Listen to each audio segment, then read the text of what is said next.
Bonjour Louis Alliot. Bonjour. Je voudrais commencer cette interview par des nouvelles violences en Corse. Des militants indépendantistes reprochent à des CRS d'avoir chanté la Marseillaise lors des obsèques d'Ivan Colonna. Comment ramener le calme en Corse ? Écoutez, d'abord, c'est regarder comment les indépendantistes font tout pour gommer, faire oublier les symboles de la France et de la République. La Marseillaise, c'est l'hymne national. Donc c'est déjà assez cocasse de voir des violences dues au fait que l'on chante l'hymne national, alors que la plupart du temps, on reproche à ceux qui ne la chantent pas de ne pas le faire. Et donc, de ce point de vue-là, c'est assez incroyable. Non, je pense qu'il faut ramener le calme par le dialogue, tout simplement. Dialogue sur l'autonomie ? Dialogue sur, j'allais dire, l'avenir de ce que l'on veut pour la Corse. Je ne sais pas ce que ça veut dire autonomie, parce que la collectivité de Corse, déjà aujourd'hui, a un certain nombre de prérogatives, et je ne pense pas qu'une majorité de Corse soit favorable à cette autonomie. Il faut quand même en être conscient. Alors je pense qu'il faut avancer tout simplement en discutant avec les plus raisonnables. En l'occurrence, il y a des gens qui gèrent les institutions. C'est à eux aussi de faire des propositions et de discuter avec Paris pour savoir comment s'en sortir. Mais ça doit être une priorité pour le gouvernement. Je sais que nous sommes en campagne, mais malgré tout. C'est sûr qu'à 10 jours du premier tour, c'est quand même un problème pour le gouvernement et je pense qu'il ne veut pas risquer une explosion en Corse si près du premier tour.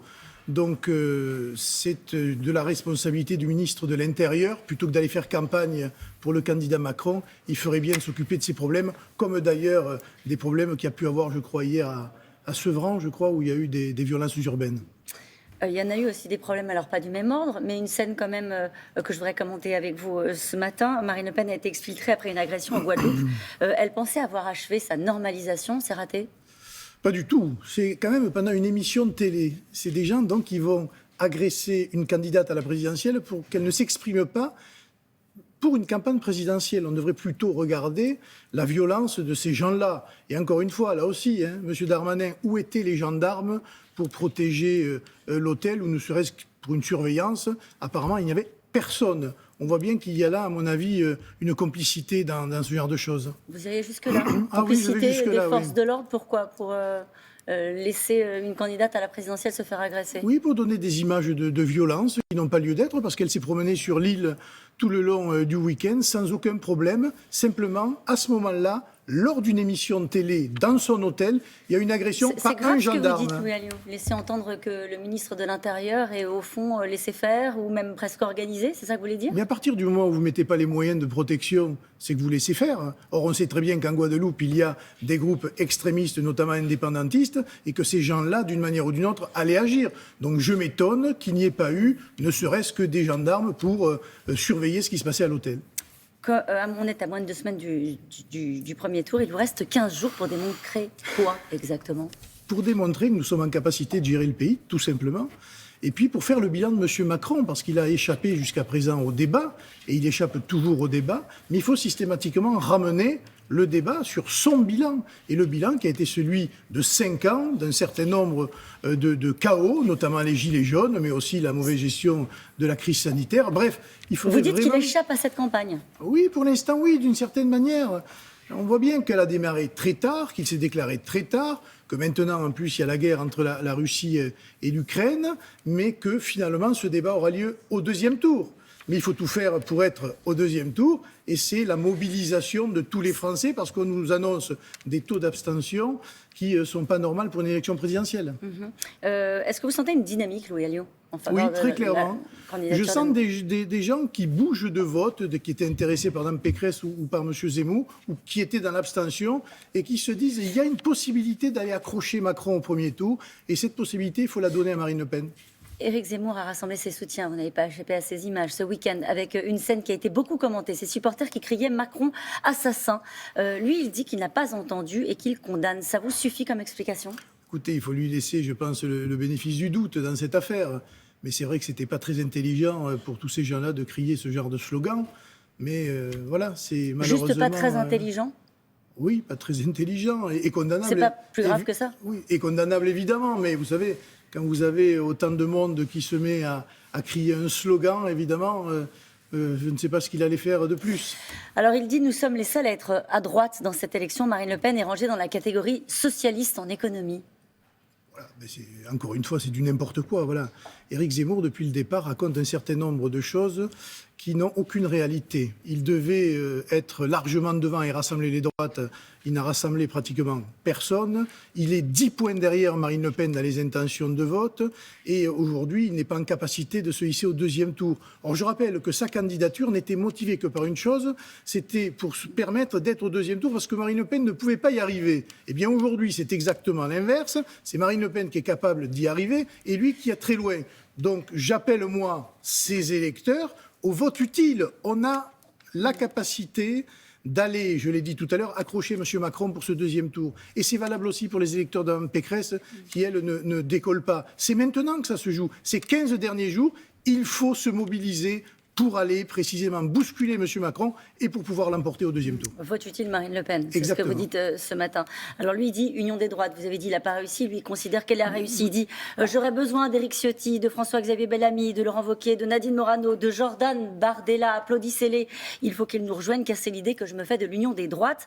Vous aurez aussi besoin de tout cela. Oui, mais en fait, pendant qu'il fait applaudir ces personnes, il fait huer Marine Le Pen, ce qui prouve qu'il n'est pas dans l'union, mais qu'il est précisément dans la désunion. Et qu'il n'est pas là pour gagner cette élection présidentielle, mais pour viser autre chose avec ses amis. Cette autre chose-là. Il est dans l'après ? Oui, il est dans l'après, clairement, parce qu'il sait qu'il a perdu l'élection et qu'il ne sera pas au deuxième tour.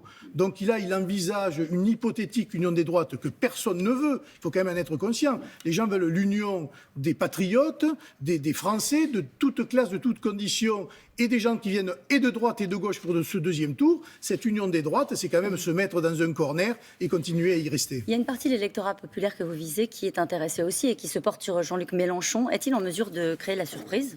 Est-ce que vous le craignez ? Non, je ne le crois pas. Je pense que les outrances de Mélenchon lui font avoir un plafond de verre et que dans tous les cas de figure, il n'est pas en capacité lui non plus de se qualifier au deuxième tour. Voilà. Et on voit bien que la gauche, elle est très affaiblie aujourd'hui et que ce deuxième tour, c'est deux modèles qui s'affrontent. Celui de M. Macron et le modèle patriote que nous représentons. Vous êtes déjà, vous, dans cette affiche-là du second tour ? En tout cas, il faut... Vous dites aux Français qui vous regardent, circuler, il n'y a rien à voir, c'est plié. Ah si, justement, ça c'est M. Macron qui dit ça. Moi je dis qu'on a 15 jours, qu'il faut se mobiliser et que c'est dans l'abstention aujourd'hui que se trouve la principale réserve de voix de gens qui ne veulent plus voir M. Macron au pouvoir. Parce que l'affiche évidemment ne plaît pas du tout à Jean-Luc Mélenchon qui lui estime qu'un duel Macron-Le Pen c'est un duel et un second tour low cost. Et il a cette phrase sur Marine Le Pen que je voudrais que vous commentiez avec moi ce matin. Marine Le Pen, c'est le programme économique de Macron plus le mépris de race. C'est du Mélenchon, voilà, c'est un extrémiste de gauche qui le reste et qui est marqué par son positionnement à l'extrême gauche. Alors il y a une polémique qui marque cette fin de campagne, le recours à des cabinets de conseil dans la gestion des affaires publiques qui fait polémique. Le président a répondu à ceux qui reprochent le nombre de contrats passés par l'État avec des cabinets comme McKinsey. S'il y a des preuves de manipulation, que ça aille au pénal. Faut-il que ça aille au pénal ? Ah ben s'il faut une enquête, il faut qu'il y ait une enquête. Encore faut-il qu'elle aille jusqu'au bout. Parce qu'on ne sait pas très bien, j'ai vu que c'est sorti dans un livre, les conditions d'accès au marché par ce cabinet. Mais on n'en sait pas plus. Donc c'est aux juges aussi et aux journalistes de faire des enquêtes sur ce genre de cabinet.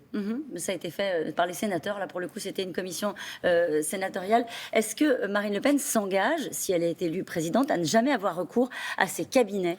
Écoutez, je n'en sais rien, je ne peux pas répondre à votre place, mais je pense que quand il y a des décisions à prendre, il faut que ce soit les ministres et le président qui les prennent, mais qu'on est toujours entouré d'un certain nombre de conseils pour tout simplement faire des audits. Moi-même, à Perpignan, dans ma commune, quand je suis arrivé aux affaires, j'ai fait faire un audit pour savoir où en étaient les finances et pour savoir où en était l'organisation du personnel. Donc, je veux dire, c'est aussi quelque chose qui se pratique. Ça veut dire que l'appareil d'État, ça veut dire que vos conseillers, ça veut dire que les salariés de la mairie de Perpignan, les fonctionnaires de la mairie de Perpignan, ça ne suffit pas. C'est ça que ça raconte ? Ça permet d'avoir plusieurs avis pour se faire une opinion et pour prendre les bonnes décisions. Et encore une fois, moi, c'est pas McKinsey, hein, c'est un cabinet français qui paie ses impôts en France, après la procédure des marchés publics, et qui contrôle et donne des conseils à beaucoup d'autres villes de droite comme de gauche. Une dernière question pour terminer cette interview.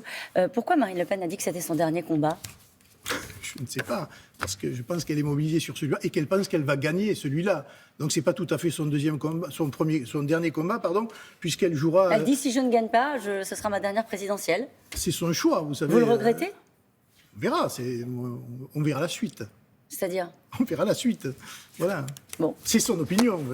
Oui, non, mais j'ai bien compris que c'était son opinion. Je veux avoir votre sentiment. Vous pouvez le regretter que ce soit son dernier combat. On verra. Pour l'instant, on est dans le combat. Il ne faut pas penser à l'après. Bon, merci Louis Alliot. Merci.